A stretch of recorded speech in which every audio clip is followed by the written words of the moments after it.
Welcome back to the next part of this video. We have already done till 5th paragraph of the chapter packing. In this video we are going to start with the 6th paragraph. Now till 5th paragraph I told you that the narrator, he has a particular thing that haunts him every time he is traveling. And what was the thing? His toothbrush.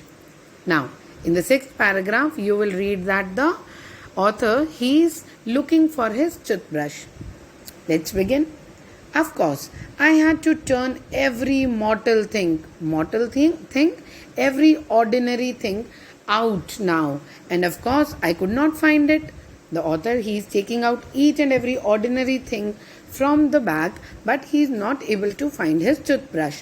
I rummaged, searched in a very hurried and a careless way. I rummaged the things up in much the same state that they must have been before the world was created, when chaos reigned. Now what author says that I have looked for my toothbrush in such a hurried and careless manner that everything was just disturbed over there. Everything, it came out in the same manner as if it was before the world was created, and then there was chaos prevailing everywhere. The word reigned means prevailing. Chaos means the mess of everything. Of course, I found George and Harris 18 times over, but I could not find my own. See, of course, the narrator, he was able to find George and Harris brush every time. It was for around 18 times that he was able to find their brush, but not his own. I put the things back one by one and held everything up and shook it. Now what he did, he picked up everything one by one. He was shooking them just so that if there is something stuck into it, so that particular thing will fall down. He picked up everything one by one, shook it, and then at last he found it inside a boot. I repacked once more. So now where he find his toothbrush? Inside the boot. So don't you think the person who felt that I am the master of packing, he has mismanaged the things? He has not planned the things properly? Now, when I had finished, George asked if the soap was in. Look, now when he was finished with packing the bag once again, now George, he asked if you have kept the soap or not. I said, I did not care a hang whether the soap was in or whether it wasn't, and I slammed the bag shut and strapped it. Now Jerome, the narrator, he felt very angry. He said, I don't care whether I have kept it or not. I just slammed the bag. Slammed the bag means shut the bag in a very loud manner and strapped it and closed the bag, and found that I had packed my tobacco pouch in it, and I had to reopen it. And then he found that he had packed his tobacco pouch in the bag, and he had to reopen the bag once again. It got shut up finally at 10:05 p.m. And finally at 10:05 in the night, he was able to done with the packing. And then there remained the hampers to do. Hampers means the large baskets for carrying the eatables, carrying the food. Now Harris said that we should be wanting to start in less than 12 hours time, and thought that he and George had better do the rest. Now Harris said that it would be better if they are done before 12 in the night, because next morning they have to get up early and start with their journey. So let George and Harris do rest of the task. I agreed. The author, he agreed and sat down, and then they had a go. It was George and Harris' turn to start with the packing. They began in a light-hearted spirit, evidently intending to show me how to do it. Now they began with the things very comfortably, and then they were trying to show that the things are very easy to pack. I made no comment. I only waited. Waited for what? Waited for the mess to be created. With the exception of George, Harris is the worst packer in this world. Now leaving behind George, Harris is the worst packer. And I looked at the piles of plates and cups and kettles and bottles and jars and pies and stoves and cakes and tomatoes, etc., and felt that the things would soon become exciting. Now, looking at all these things, so many things, the narrator somewhere he know that the things they are soon going to become excited. Now, how they are going to pack all these eatables? Let's find out. And it did the things. They became excited. They started with breaking a cup. The first thing they did was breaking a cup. That was the first thing they did. They did that just to show that what they could do and to get you interested. And now it seems that they have done all these things just to show till what level they can create a mess of the thing and just to make me interested in the things. Then Harris packed the strawberry on top of the tomato and squashed it. And they had to pick out the tomato with a teaspoon. Look what they have done. Harris, he has kept the tomato at the bottom and over it he has packed the strawberry jam. So now the tomato, it was squashed and they have to pick it out using a teaspoon.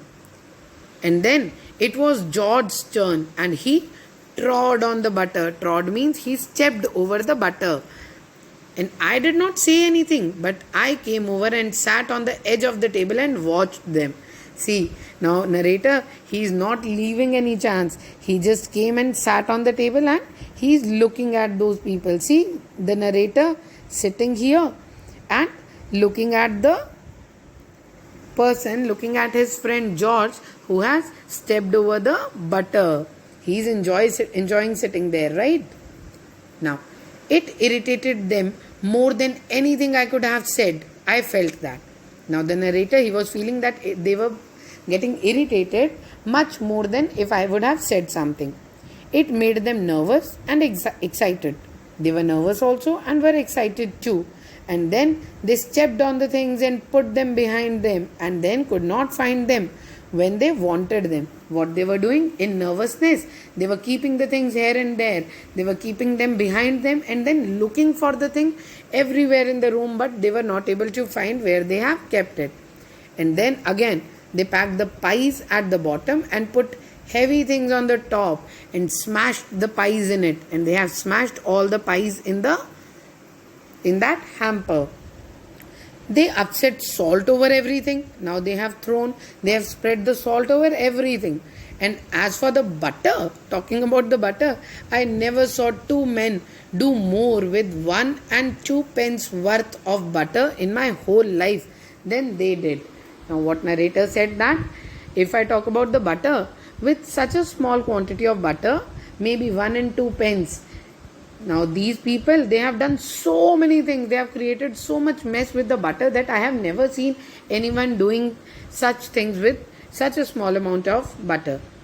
After George had got it off its slipper, after he has removed the butter from the slipper, they tried to put it in the kettle. Now it would not go in. The butter, it was not going inside the kettle and it was not coming out also. They did scrap it at last, and at last they have to scrap it out of the kettle. They have to pull it out of the kettle and then they put it down on a chair. Now Harris, he sat on it and it stuck to him. The butter, it stuck onto his trousers and then they went looking for it all over the room. And then they started to look for the butter all over the room. And where was the butter? It was stuck to the trousers of Harris. I'll take my oath. I put it down on that chair, said George, staring at the empty seat. Now George, looking at the empty seat, telling him, I have kept it here only. I can swear on it. And Harris, he said, yes, I saw you do it myself not a minute ago. Right now I saw you doing it, keeping it there on the chair. Then they started round the room again looking for it. They started to roam around in the room looking for the butter. And then they met again in the center and stared at one another, looking at one another. But they were not able to find the butter. Most extraordinary thing I ever heard of, said George. That this is the most extraordinary thing. I never felt that this kind of thing could happen. I have kept the butter here only and now it has disappeared. So mysterious, said Harris. Then George got round at the back of the Harris and saw it. Now George, somehow he went at the back of the Harris and saw the butter stuck to his trousers. Why, here it is all the time, he exclaimed indignantly. In anger, he said, Look, here is the butter and we are looking for it everywhere. Where? Cried Harris, spinning around. Now Harris, he's spinning around everywhere and asking, Where? Where is the butter? Now George, he said, Stand still, can't you? Roared George, he roared. Angrily he spoke, Stand still, wait here, can't you stop? And then they got it off and packed it in the teapot. And then he took it off from the trousers of Harris and then they packed it in the teapot. Wasn't that funny? They were looking for the butter all round the room and it was stuck on the trousers of Harris. Now this was the mess they have created. So I hope I'm clear till 11th paragraph. So in this video we'll do till here only. In the next video we'll continue with the chapter. I hope you are enjoying it. I want you all to go through the chapter, read it from your books, and for any doubts you can contact me. Thank you.